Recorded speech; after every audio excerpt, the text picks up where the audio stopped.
Welcome, I'm Michael Dowling, the President of IFA. Today I just wanted to cover some of the work that the Financial Planning Standards Board has been working on behalf of all planners. At the moment they have a number of working groups working on projects, first being an exam bank, an international exam bank. The intent is to develop an exam to help CFP professionals be assessed to get their designation.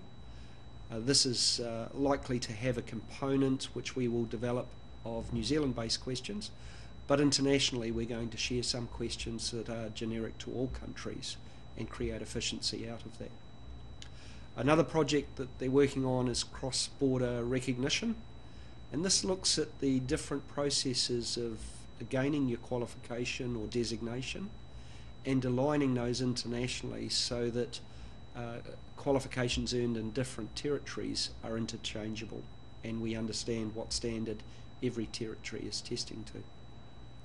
There's another research project that's looking at remuneration options for planners, and this will be interesting to align to a whole range of financial advice.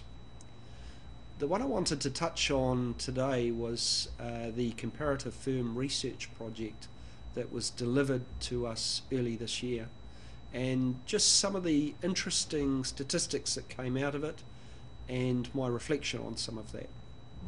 Now, this research project was conducted across 92 firms across 12 territories, so some of them being countries, some of them being parts of continents.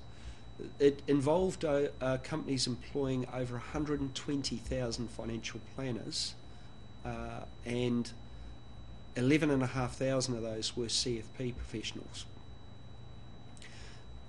There was some interesting stuff that came out of it. The firms felt that CFP professionals were more productive and profitable for them, and 69% of them fed back that the CFP professionals had a higher rate of growth of assets under management, generated higher revenue, and this flowed through to higher productivity and higher profits for the organisations.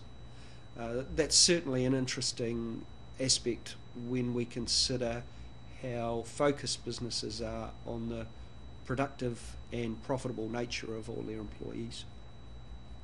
Another thing that they raised was 59% felt they had fewer complaints from clients being managed by CFP professionals, and that in 69% of the case of the firms there was a lower compliance and legal risk employing CFP professionals. That's certainly, in the introduction now in New Zealand, something that a lot of QFEs and businesses are focusing on, what the cost of regulation and what the cost of any penalties on their business could be. And I've certainly seen an evolution in corporate risk management in this area.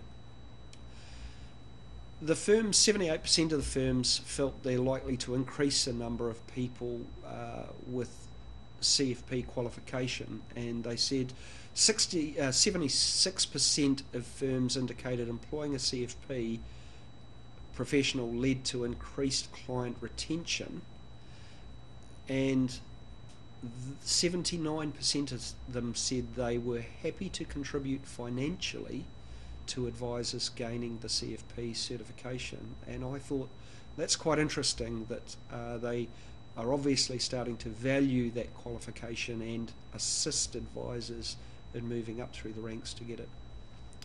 That's enough for me for now. It was just an update and an interesting research project. I'll keep you appraised of new projects as the results come in. Bye for now.